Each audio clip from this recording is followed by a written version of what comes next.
Hey there, Commandos. Good afternoon, I think I should say. I used to say good evening, but we're doing all these videos in advance. We're posting them around noon, so evening doesn't really work anymore. Unless you're in the evening, then good evening to you. This is another fantastic edition of Tabletop Thursday with Rooster. This week, as I mentioned in the Monday mission briefing, we're going to be checking out Century Spice Road by Emerson Matsuuchi, Plan B games. This game itself was my favorite game of 2017. There was a lot of stiff competition. I found a lot of really cool stuff when I went to Gen Con, as Nell Banaski makes me say it. She thinks it sounds really snooty that we say we went to Gen Con. I don't know, she's a little goofy like that. But yeah, so Century was a game that we fell into at Gen Con. We were going to pass the table on the very last day, and we're just beatboxing around, doop-a-doop-a-doo. We already spent way more money than we should have. That's Game Master and myself. And this guy's like, hey, do you guys want to try this game? And we're like, what game? We've tried a lot of games. And he sits us down, and he says, this is called Century Spice Road. And he starts explaining the game to us, and we're like, man, this is really, really easy. And, like, this can't be good, right? Holy fuck, guys. This game is fantastic. I cannot say enough nice things about this game. I fell in love with it. So much so that the base game is $40. Paid that.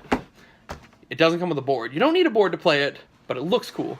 So for another $30, I was like, yeah, I need to get this. And I mean, I'm a bit of a completionist, but I think it adds to the experience. And you're about to see that all set up right now. So this is what the game's going to look like if you set it up on your table and you're like, let's play some Century.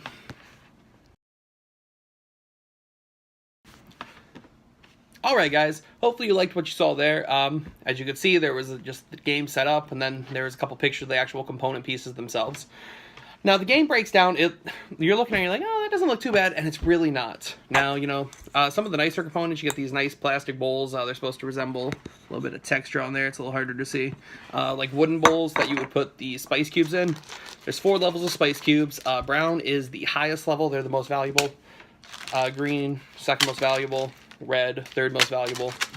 And then yellow is your very basic value. That's the one that you're going to get cards that just start with. It's a lot easier to get yellows. And then you're going to be converting yellows into reds, greens, and browns. Now, the way you're converting them is you're going to be you start off with 2 cards. It's a bit of a deck building game, but the mechanic here is cool, because you're going to start off with 2 cards, these tarot size cards. Whoop. This means you can upgrade, which means you could take, because it's got 2 on there, you could take 2 yellow cubes and you could turn them into 2 red cubes. Or you could take 1 yellow cube, turn it into a red cube, turn that red cube into a green cube, or any sort of combination, like greens turn into browns, reds turn into greens, so on and so forth. You could do that up to 2 times with this guy. And then you have production cards, which give you that. Now, these are the 2 starters that you're going to have to always start the game with. They're purple bordered, so it's nice and easy to keep them separate. They're the same as the regular cards. And then this is a production card. Production card usually shows someone picking spice, and then actual like trade cards, upgrade cards. It's like you're trading the spices, because that's the idea. It's called Century Spice Road. The idea is you're like 14th, 15th century spice traders. Now the production cards, this is going to get you 2 yellow spices. There's some production cards that'll give you different things. Like this one will give you a green spice, sorry. Things like that. This one will give you a green and a yellow. That's pretty basic. And then the different actual trade cards will do different things. Like this one will let you trade a brown for 2 reds and 2 yellows, because brown's the most valuable. This one will give you 4 yellows. 4 yellows will turn into a green and a red.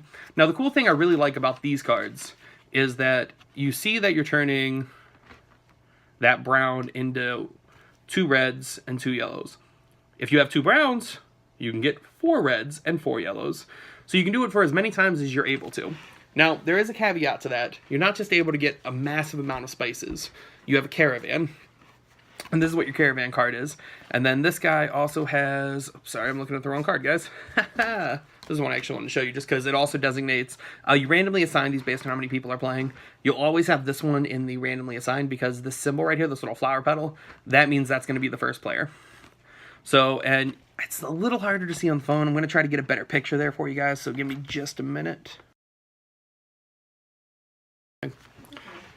Alright guys, hopefully you can see that pretty well. As you can see, there are white spaces on the cards. Again, I picked up a different one.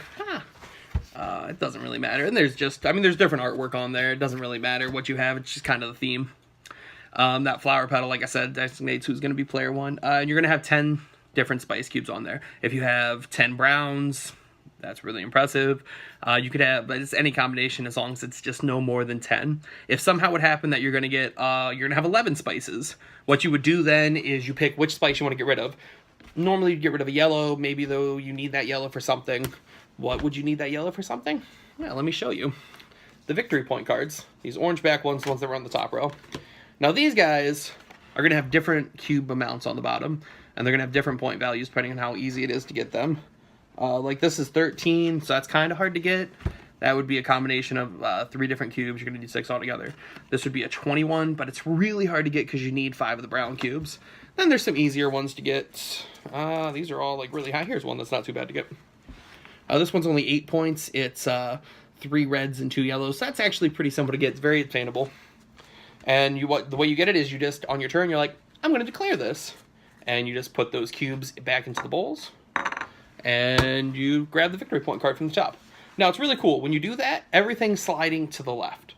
So the thing, the victory point-wise, the very top, the very lefternmost one is going to have these gold coins, which you could see in the picture. These are going to be worth 3 extra victory points at the end, and you're going to play 2 for every player playing. So a 2-player game, you're going to have 4 of these. A 5-player game, you're going to have 10 of these. And then the second most leftern one is going to have these silver ones. And it's the same concept, except they're only worth 1 point. Then, if you somehow run out of gold ones, which could happen, we've had it happen. It's a lot easier in lower count games than higher count games, just because lower count games, you're really building up for those ones because you want these guys. What you're going to do, as I throw it across the table, is you would slide these silver ones right on over to where the gold ones were. Now, the victory points, this is also going to end the game. So whoever has the most victory points at the end of the game, they win. Huzzah! Now, how do you end the game? In a 2- and 3-player game, whenever someone draws their 5th victory point card, in a 4- and 5-player game, when someone gets their 6th victory point card. Now again, that doesn't necessarily mean they're going to win. In all of my experiences, that has been the game ender. But I can see the scenarios, and we've had it really close, where depending on how many points you have, what you were going for across the board, and these little coins. So don't just think, oh, someone just got their 6th one, they're going to win. I've been in a situation where I've had 5, someone takes their 6th, and I've lost, and I've been so close. It's like one more turn if I would have played a lot smarter. And even when you take that 6th one, it's like, I don't know, if you had 4 6s, that's not going to win, if someone else has like 4 13s. So just think of it that way, guys. And on that bottom row, something I actually liked that I should have covered a minute ago, which I didn't, so sorry about that, guys. I'm still working on these, is these guys are laid out. There are, you're going to have the top of the deck, and then you're going to lay out all the way at the leftmost. That one's going to be free. So if this was the lefternmost card, you could pick that one up for free on your turn, no problem. Boop. Going down your turn then, if you really wanted that 6th card, what you would do is you would put a spice on each card, kind of Small World style, so you can cost 5 spice to get down to that 6th one. And if that 6th one's a production card, you need to get it. There are so few production cards in this game, it's almost impossible to win without scoring at least 1 or 2 of those production cards. I think in the deck the deck's mostly made up of trading. It's a trading game.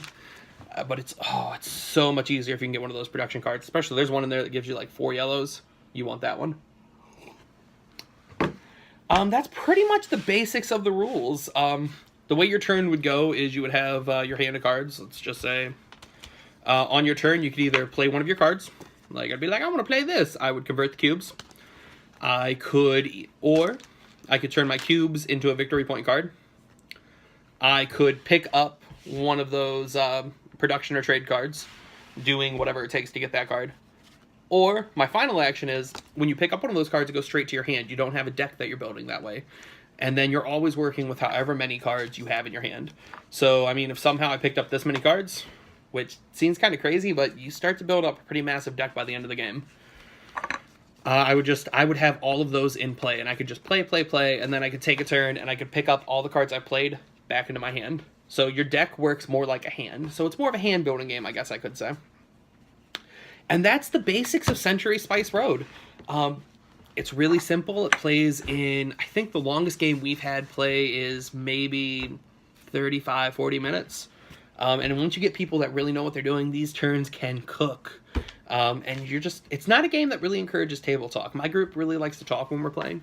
This is a game that we're really focused, like, what's someone else doing? How many spices do they have? Ooh, they're definitely like, you can see what they're building up and what they're going for victory point wise.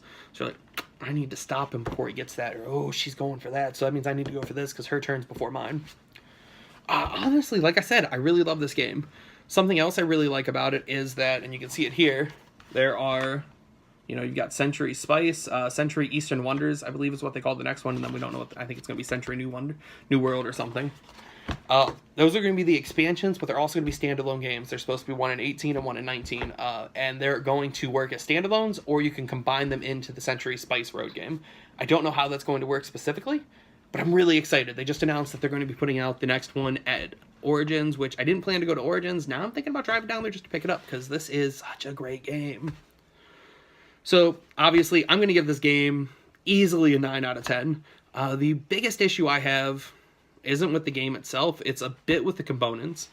I'm not the biggest fan of tarot card size. I get that, you know, it's bigger, it's kind of fun, it kind of adds that mysticism to it a little bit, but I hate the fact that you can see some of these are really starting to chip, like the starter cards that get used a lot, they're really starting to chip, and I don't really have any tarot sleeves, so it's really hard for me to, like, protect this game as much, especially because it's used so much. And that, I mean, that's the biggest ding I'm really going to put against it. Component-wise, it looks fantastic. Like, this mat, it's gorgeous. It's a nice neoprene mat. I hate the fact that I have to buy the mat. I wish it came with some sort of board that I could put on the table. Even if it was something just as simple as a really crappy, just fold-out board, like, bloop, bloop. Just because I'm like, oh, it's on my table. It looks like shit, to be honest. So it's some component pieces that I don't like. I understand they really wanted to break the cost down, I think. And like, hey, if you really want this, go for it. And finally, the last thing I really dislike about this game is the fact that there is a second edition of it that's the same exact game. It's hosed down with a little bit different art, and it's called Golem Edition. And it is gorgeous. Instead of these wooden cubes, it has these really cool, like, crystals. So the crystal, and, like, you're, like, mining for golems or something. I don't know. It's, you know, it's that Euro kind of style game where the theme's really loose.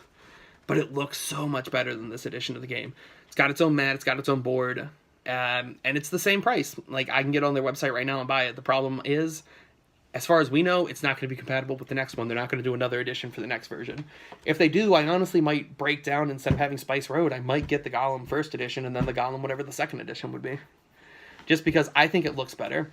If it's going on my table, I want it to look good, and I think that edition looks so much better. This game plays fantastically. It's so easy to pick up. It's really easy to teach. And, I mean, I fell in love with it. So, Century Spice Road from Plan B Games, my favorite game of 2017. It's already been a hit in 2018. A lot of people are still excited for it. A lot of people are really looking forward to the next edition. I am definitely among the masses on that one.